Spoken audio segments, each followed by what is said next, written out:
Sigmund Freud is often regarded as the father of modern psychology. While some of his theories have been questioned or discredited over time, his contributions to the field continue to influence contemporary thought. Freud was one of the first to propose a new model for the mind, the first topography that divided the mind into unconscious, preconscious, and conscious domains. Each level was characterized by different principles and mental domains, serving a unique purpose.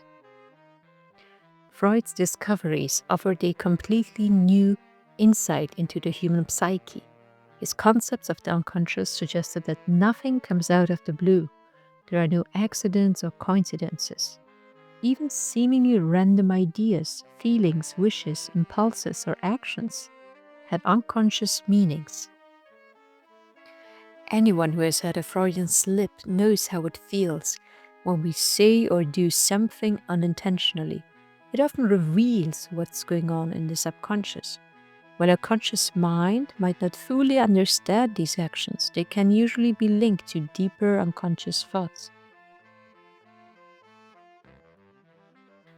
According to Freud, these slips are not random mistakes, but rather glimpses into the unconscious.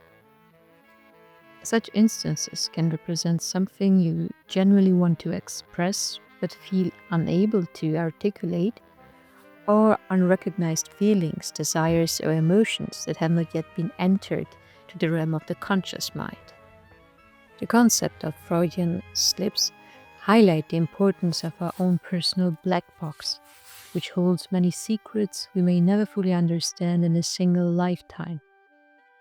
In the context of the unconscious, Freud wrote the following: "Everything that is repressed must remain unconscious, but at the very outset, let us state that the repressed does not comprise the whole unconscious.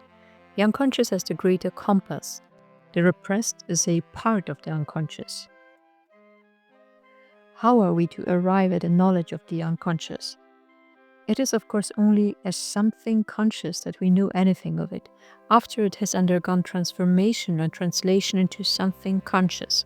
The possibility of such translation is a matter of everyday experience in psychoanalytic work.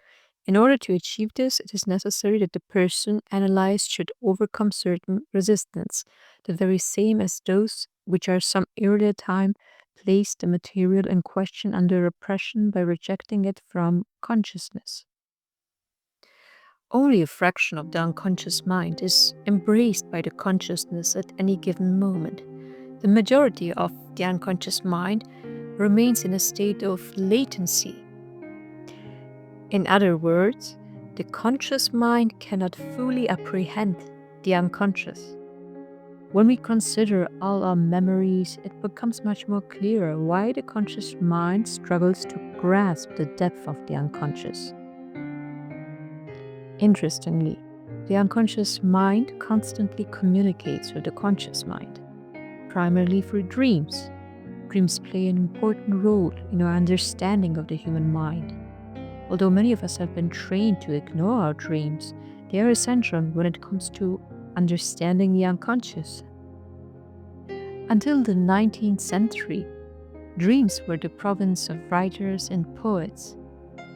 Freud was among the first to classify dreams as a subject for scientific inquiry with his book titled The Interpretation of Dreams. There he wrote, "I'm proposing to show that dreams are capable of interpretation. Dreams have a meaning, albeit a hidden one, that they are intended as a substitute for some other thought processes, and that we have only to disclose the substitute correctly in order to discover the hidden meaning of the dream." Freud described dreams as valid psychic phenomena formed as a compromise between a wanted impulse and a defense against it. Following this logic, he suggested dreams carry an underlying symbolic representation of unfulfilled wishes. For practical reasons, we can understand Freud's definition of a wish as a psychic representation of one or many drive impulses. In addition, to the quantity of wishes we may experience at once, he further suggested that they can exist on different levels, on the conscious, preconscious, and unconscious levels, meaning some of our wishes can also be in conflict with one another. This is especially prone to happen when the mind has defenses against a wish. It can lead to an inner conflict. Only when there is a compromise between the different parts of the mind is it considered wish fulfillment. Freud writes, "The dream is not comparable to the irregular sounds of a musical instrument, which instead of being played by the hand of a musician is struck by some external force. The dream is not meaningless. It is a perfectly valid psychic phenomenon, actually a wish fulfillment. It may be enrolled in the continuity of intelligible psychic activities of the waking state. It is built up by a highly complicated intellectual activity." One of the examples Freud used to explain the idea of wish fulfillment was the dream of flying, which he interpreted as a dreamer's wish for freedom, power, or an attempt to escape from the waking life. Freud says it is best to begin by pointing out that the formation of a dream can be provoked in two different ways.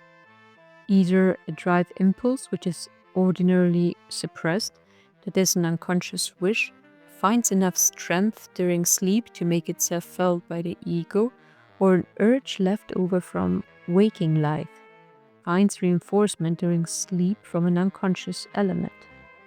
Thus, the dream work is essentially an instance of the unconscious working over of preconscious thought processes.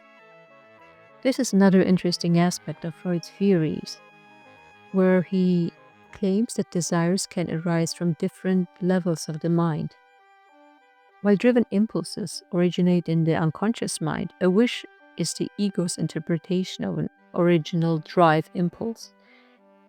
Freud was the first that compared the human personality to an iceberg, meaning what we see above the water is only a fraction of the entire iceberg hidden deep beneath the surface. The small piece that is visible above the water represents our conscious awareness. The rest of it lies in the realm of the unconscious mind, containing all our hidden desires, memories, beliefs, and thoughts. According to Freud, the unconscious part of our personality includes a primitive component that emerges at birth. He called this the ID, the main driving force behind the personality.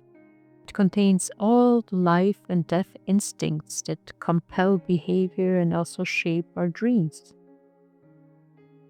Freud says, with the help of the unconscious, every dream that is in process of formation makes a demand upon the ego for the satisfaction of a drive, if the dream originates from the ID, for the solution of a conflict, the removal of a doubt, or the forming of an intention, if the dream originates from a residue of preconscious activity in waking life.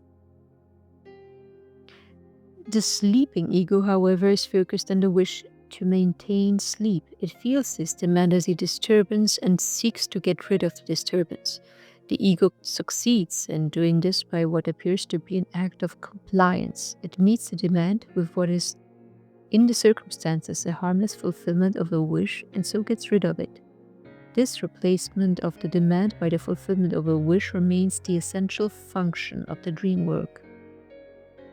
Dream work was defined as a process where the unconscious mind transforms hidden content into actual dreams with imagery and the storyline that we can recall upon waking.